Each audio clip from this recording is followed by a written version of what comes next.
Estimados, bienvenidos a las cápsulas que estaremos realizando para la asignatura de desarrollo de software de escritorio.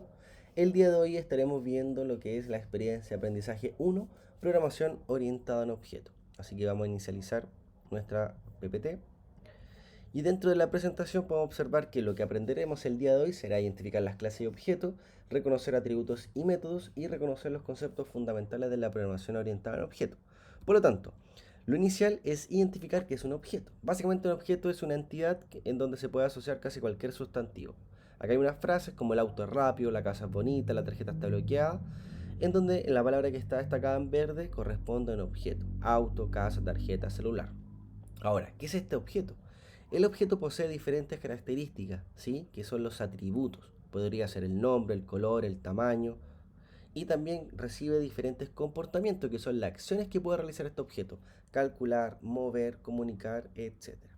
A continuación vamos a ver el ejemplo de un teléfono.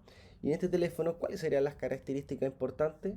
La pantalla, el almacenamiento, la batería, quizás la cantidad de cámaras, quizás el sistema operativo, el modelo, etcétera, ¿sí? Eso corresponde a los atributos del teléfono.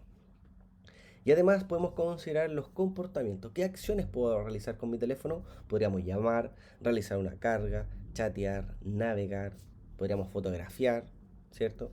Entonces estas acciones, estos comportamientos en Java reciben el nombre de método, ¿sí? Entonces, un objeto posee atributos y métodos.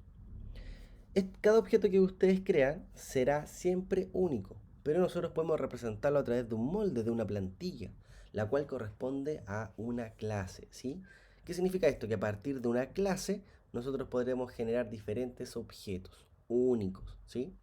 Siguiendo la analogía del celular, nuestra clase se llamaría celular y los objetos serán la información que ustedes le entreguen a la clase, ¿sí?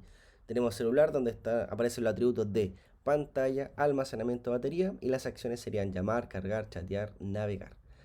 Y los objetos parten a partir de la clase, ¿sí? Se crean a partir de la clase. Y ahí es donde nosotros le entregamos información.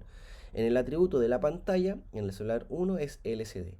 El almacenamiento va a ser de 64 y la batería de 24, ¿sí? Lo mismo con el celular 2. Los atributos cambian, ¿sí? La información que está dentro del atributo cambia, ¿sí? Por lo tanto, tanto celular 1 como celular 2 serán objetos de la clase celular. Entonces, ¿qué es lo que es una clase? Básicamente es una plantilla que define cuáles son los atributos y los métodos que tendrán ciertos objetos, ¿sí? Entonces, la clase es solamente un molde. El objeto es lo que se crea a partir de la clase. En este ejemplo, tenemos acá la clase persona, el cual posee tres atributos, root, nombre y edad, y los objetos que se crean es cuando ustedes le entregan información a la clase, ¿sí? Repito, la clase es el molde. La clase define qué datos vamos a guardar de la clase, del objeto, perdón, ¿sí? En este caso, root, nombre y edad, y consideramos solamente estas dos acciones que es caminar y comer. Otro ejemplo, tenemos acá una pizza con diferentes tamaños e ingredientes. ¿Cuál sería la clase y cuáles serían los atributos? Efectivamente, el nombre de la clase será pizza y los atributos que podemos considerar serán nombre, tamaño, masa y los métodos será preparar, calentar. Y a partir de esta clase vamos a crear objetos como lo que es pizza 1, pizza 2 y ahí le entregamos la información del objeto, ¿sí? En el caso de la pizza 1 es pepperoni en el nombre, el de la pizza 2 es vegetariana. Según lo que nosotros podemos revisar anteriormente, lo que es el concepto de clase y objeto, podemos entender de que cuando uno crea un objeto a partir de una clase, estamos instanciando la clase. Entonces, en todos los ejemplos que nosotros llevemos a cabo, vamos a instanciar objetos de las clases que ustedes desarrollen, ¿sí? Ese es el concepto de la instanciación. Entonces, si la clase se llamaba pizza, yo voy a instanciar esta clase pizza y voy a crear un objeto llamado pizza 1. Y pizza 1 contendrá la información de los atributos que me indicaron en la clase. El nombre le tendré que entregar, el tamaño le tendré que entregar, la masa, ¿sí? Y todos los otros atributos. Este tipo de programación orientada en objetos nos lleva a identificar que la programación que nosotros estemos realizando será una modificación de la programación estructurada que existía en esos años, ¿sí? Antes, la forma de programación estructurada era que todo el código se encontraba muchas veces en un archivo o en muchos archivos, pero estaba todo el código hacia abajo. En la programación orientada en objetos, lo que hace es descomponer, ¿cierto?, por pequeños módulos cada información que yo voy a estar desarrollando en mi aplicación.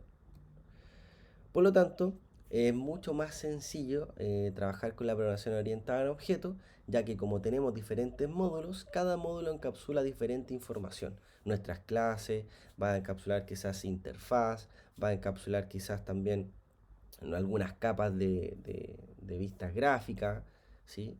Por lo tanto, esta programación orientada en objetos lo que hace es separar por módulo, lo que nos permitirá de alguna manera optimizar después el código, ya sea agregando nuevas funcionalidades, añadiendo quizás nuevos métodos, nuevos atributos, nuevas clases a nuestros programas. Algunos conceptos fundamentales de la programación orientada en objetos. Vamos a ver algunos. Abstracción. ¿Qué significa esto? Que efectivamente, de alguna manera tendremos que abstraernos de algún contexto de negocio para identificar las clases importantes de este enunciado, de esta actividad, ¿sí? Y a partir de estas clases identificaremos cuáles son las diferentes características, ya sean métodos o atributos de ciertas clases. Por lo tanto, el concepto de abstracción es el proceso por el cual nosotros logramos abstraernos, ¿cierto?, de algún contexto de negocio e identificar cuáles son las entidades importantes de este contexto. Tenemos también encapsulamiento. El encapsulamiento nos permite de alguna manera encapsular, ¿cierto? Resguardar, envolver ciertos atributos y métodos para que otras clases o otros objetos no puedan acceder a la información si nosotros no lo permitimos. Por lo tanto, a la hora de desarrollar, yo podría encapsular ciertos atributos o métodos para que otras clases o otros objetos no puedan acceder a la información a menos que ustedes lo decidan. Herencia. Efectivamente, la herencia nos permitirá de alguna manera optimizar el desarrollo del código, ya que nos permite definir ciertas clases y que las otras clases puedan heredar atributos o métodos de la clase padre. En este ejemplo que aparece acá tenemos evento, tenemos concierto, tenemos cumpleaños, ¿sí? Tanto concierto como cumpleaños están heredando de la clase evento sus atributos y métodos. Ese es el concepto de herencia. El polimorfismo nos indica que existen diferentes formas de llevar a cabo la ejecución de un método. En este caso tenemos la clase persona y tenemos también inglés, francés y sordomudo. Existe el método comunicar en la clase persona y este método se puede llevar a cabo de manera completamente diferente en cada clase que esté heredando el método. Inglés, la forma de comunicarse va a ser completamente diferente al francés y al sordomudo, ¿sí? Por lo tanto, el polimorfismo implica que si un código se genera de cierta manera en alguna clase en particular, otra subclase que esté heredando ese método podrá realizar su propia lógica, su propia funcionalidad dentro de ese método. A pesar de que en las tres clases, inglés, francés y sordomudo, se llama exactamente al mismo nombre del método. De esta manera ya hemos logrado identificar clases y objetos, reconocer algunos atributos y métodos y reconocer los conceptos fundamentales de la programación orientada en objetos. Por lo tanto, hasta aquí llega esta cápsula y nos vemos en la siguiente cápsula.